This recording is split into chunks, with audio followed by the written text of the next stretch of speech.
Assalamualaikum warahmatullahi wabarakatuh. Ketemu lagi macam-macam bola-bola telur-telur dengan Rakulen. Apa kabar? Semoga semua selalu sehat dan bahagia. Hari ke 8 buka puasa. Alhamdulillah, Rabbil alamin. Masih tetap bisa melanjutkan aktivitas puasa. Di hadapan saya sudah ada nasi maut. Benar-benar maut ini, nggak karu-karuan. Seperti saya bilang kemarin, apa yang bisa saya selamatkan akan saya selamatkan. Jadi nasi maut ini ada mie, ada ayam suwir, itu sih, cuman itu ya. Oh, ini ada sambal goreng. Terus bumbu-bumbunya tadi saya cuma pakai bawang merah goreng, bawang putih goreng, kecap, sama saus pedas. Sudah jadilah ini. Dan tadi ditemani oleh keripik kentang. Ini masih ada keripik kentang dari sini. Hari ini akan saya habiskan, biar nanti nggak melempem, tinggal satu porsi. Bismillahirrahmanirrahim. Makan seadanya. Yang penting lapar. Lauknya orang lapar itu, lauknya orang makan itu lapar. Kata orang zaman dahulu. Ya. Ini. Tadi saya memproses ini sekitar pukul 5:04. Jadi masih hangat, masih lumayan hangat. Ini saja. Kalau ada yang bertanya kenapa nggak ada sayur-sayur yang hijau-hijau gitu ya, ya nggak kepikir sih ya. Kalau memang lagi kepingin bikin sayuran yang berwarna hijau, sayur bening, bayam, kangkung dan lain-lain, sayur asam, ya bikin saja. Tapi kalau pas cuman begini ya begini saja. Nah, saya nggak terlalu merancang apa yang harus saya makan hari ini, besok, lusa, dan seterusnya. Pokoknya apa yang terlintas pada hari itu, tiba-tiba ingin masak ini, masak itu, ya sudah berangkat gitu ya. Kebetulan ini masih ada ini. Oh ya, nasi yang kemarin saya bilang akan saya ubah menjadi kerupuk uli, sekarang sudah jadi. Ini bukti bahwa tidak ada yang mubazir ketika sesuatu di tangan saya. Apapun yang sudah sampai ke tangan saya, insya Allah akan saya usahakan tidak jadi mubazir. Ini tadi saya proses bahannya, ditambahkan kanji saja, tepung kanji saja. Saya memang tidak biasa menggunakan apa itu namanya, uyah bleng atau kedak atau apapun namanya yang berwarna kuning itu ya. Cuman dahulu mak membuatnya memang selalu pakai itu, uyah bleng, tapi saya enggak. Saya lebih suka menggantikannya dengan kanji. Komposisinya sekitar 1 kilo beras, tepung kanjinya setengah kilo, jadi dua bungkus yang seperempatan kilo itu. Sudah, tergantung mau dibumbui apa. Kalau suka dengan bawang putih, kasih bawang putih, tapi saya enggak, saya cuma garam saja. Nanti kalau ingin ada aroma-aroma yang berbeda, saya membuat bawang merah goreng, bawang putih goreng, kemudian diulek, ditaburkan gitu ya. Ini hanya ada nasi, tepung kanji, dan garam. Sudah jadi. Nanti tinggal mengeraskan, dimasukkan ke ini lemari es di belakang saya. Besok ketika sudah agak keras, memotongnya lebih mudah. Dipotong tipis-tipis, kemudian dijemur, setelah kering, goreng. Ini nasi berkat. Bismillahirrahmanirrahim. Warna coklat ini terjadi karena ada percampuran kecap. Memang lebih sedap kalau pakai kecap. Setiap kali bikin nasi goreng saya selalu melibatkan kecap. Nggak pakai telur karena di dalamnya ada ayam suwir. 2 potong ayam kemarin saya suwir, udah saya masukkan ke sini. Dan saya tidak melibatkan minyak sama sekali. Mengapa? Karena pada ayam juga ada minyak, terus sambal gorengnya ada minyak, mie-nya juga ada minyak.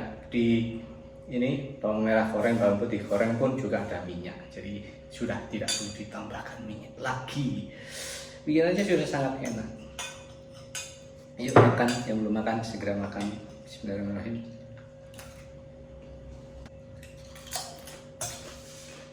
Telur-telur mungkin sekarang lebih tahu mengapa akun YouTube saya, akun Facebook saya beri nama Wadang Blendrang. Selalu ada Wadang Blendrang. Ini salah satu contohnya. Karena saya selalu hidup lebih banyak dengan wadang dan blendrang. Setiap hari selama sekian puluh tahun, alhamdulillah tetap sehat. Insya Allah, mudah-mudahan selalu sehat. Andai kan ada pertanyaan Dengan hidup seperti ini, apakah berarti saya kikir pada diri sendiri, pelit pada diri sendiri, pahil pada diri sendiri? Jawabannya tidak. Saya bukan tipe orang seperti itu. Ceritanya begini, ketika masa kecil kan saya punya dendam, ya, yang saya namakan dendam masa lalu. Masa kecil saya kan ya kebetulan dari keluarga sederhana yang apa adanya, ya semakan sehari bagi-bagi ini itu seadanya dimakan. Sampai pada satu titik timbul dendam pada diri saya, apalagi ketika melihat teman-teman sebaya ada yang hidupnya lebih enak, jauh lebih enak. Namanya anak kecil kan spontan berpikir, kok koncoku enak, yo mangan enak-enak, pakaiannya api-api, duwe iki, duwe iku, dan seterusnya. Karena itulah kemudian timbul dalam pikiran saya, awas nanti ya, kalau saya sudah kerja, saya sudah punya duit, saya sudah punya gaji, saya akan balas dendam. Itu yang saya maksud, dendam masa lalu. Ternyata seiring berjalannya waktu, kesederhanaan yang terbentuk sejak kecil itu tidak bisa hilang, terus tertanam. Ya akhirnya terima-terima saja. Dalam masa remaja, masa dewasa ketemu yang seperti ini, terima-terima saja. Hari ini masa, kemudian ada lebih, besok diingat lagi, dimakan lagi, itu biasa banget, hari-hari banget, dan tidak ada penolakan. Yang saya sebut dendam masa lalu itu tadi memang benar-benar saya wujudkan. Jadi ketika terima gaji atau apapun, bukan sengirit-ngiritnya saya tidak akan pelit pada diri sendiri. Artinya ketika tiba-tiba saya ingin makan apa di mana yang selama ini hanya terbayang dalam pikiran saya turuti.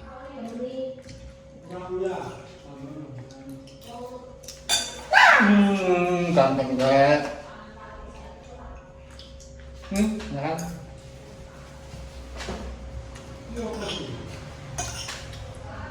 Memang tidak serta-merta saya jadi boros, jadi hambur-hamburin duit ketika punya duit, enggak. Seirit-iritnya saya tetap harus menurutkan ketika tiba-tiba pada satu ketika saya ingin makan ini itu, ingin jalan kemana, ingin mungkin beli baju, walaupun itu sangat jarang. Sangat jarang beli baju, saya turutkan.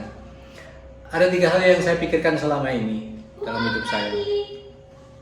Apa lagi? Ada 3 hal yang terpikir dalam benak saya. 1, saya harus bekerja. Tapi 2, saya harus punya kesempatan untuk menikmati hasil pekerjaan saya. Dan yang ketiga, sekeras-kerasnya saya bekerja, saya tetap harus punya waktu istirahat. Jadi 3 hal ini harus berjalan secara seimbang. Bekerja, menikmati hasil pekerjaan, dan beristirahat. Buat apa saya capek-capek bekerja kalau saya nggak punya waktu istirahat? Mungkin duit saya akan banyak sekali, tapi capeknya bagaimana? Jangan-jangan ketika saatnya duit sudah terkumpul banyak, tiba-tiba saya jatuh sakit back gitu. Ya, terus yang kedua tadi saya hemat-hematnya saya memang harus nabung, tapi tetap saya tidak akan pelit pada diri sendiri. Saya akan turutkan apa yang saya inginkan. Apa yang saya ingin makan, saya akan makan. Saya ingin nonton, berangkat. Saya ingin pulang kemana, berangkat. Tapi tentu saja sekeras-kerasnya saya melampiaskan dendam, saya tidak akan membabi buta. Saya akan tetap melek bahwa harus kontrol. Secara umum bahwa saya tetap harus menjaga, saya tetap harus berhati-hati untuk mengelola uang. Biasa. Jadi kalau pertanyaan tadi diulang, apakah dengan hidup seperti ini, mendino mangan jamplendra, mangan sekowatan, berarti saya pikir pada diri sendiri, semua penghasil saya numpuk mungkin jadi bukit uang. Tidak.